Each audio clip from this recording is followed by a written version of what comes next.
ஜெய் ஸ்ரீராம். கட்டுப்படுத்தாத மனதை கொண்டவனுக்கு தன்னை உணர்தல் மிக கடினமான செயலாகும். ஆனால் மனதை கட்டுப்படுத்தி சரியான வழியில் முயல்பவனுக்கு வெற்றி நிச்சயம்.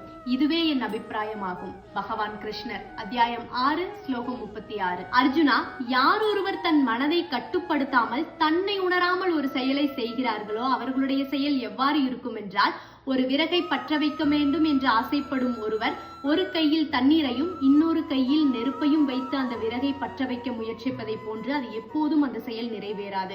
ஆனால் யார் ஒருவர் தன் மனதை முழுவதும் கட்டுப்படுத்தி தன் முழு அன்பையும் இறைவன் மீது செலுத்தி ஒரு வேலையை செய்கிறார்களோ அவர்களுடைய செயல் நிச்சயம் வெற்றி பெறும் என்பதைத்தான் இந்த ஸ்லோகத்துல பகவான் கிருஷ்ணர் அர்ஜுனரிடம் சொல்லியிருக்காரு. நம்ம முழு ஈடுபாடோட ஒரு வேலையில ஈடுபட்டோம் அப்படின்னா அதற்கான பலன் அப்படிங்கிறது நிச்சயம் நமக்கு கிடைக்குங்க. ஆனா இங்க மனதை ஒருநிலைப்படுத்துறது அப்படிங்கிறது ரொம்ப பெரிய விஷயமா இருக்கு. ஆனா அதற்கான சாவி நம்மளை சுத்தி தாங்க இருக்கு. இறை வழிபாடு பண்ணலாம், யோகா, மெடிடேஷன். ஒரு முக்கியமான ஒரு செயலுக்கு போறீங்க அப்படின்னா அதுக்கு முன்னாடி கண்ணை மூடி ஒரு 15 நிமிஷம் உட்கார்ந்து அந்த செயலை பத்தி மட்டும் யோசிச்சுட்டே இருந்தீங்கன்னா உங்களுக்கு பல விதமான யோசனைகள் தோன்றும்.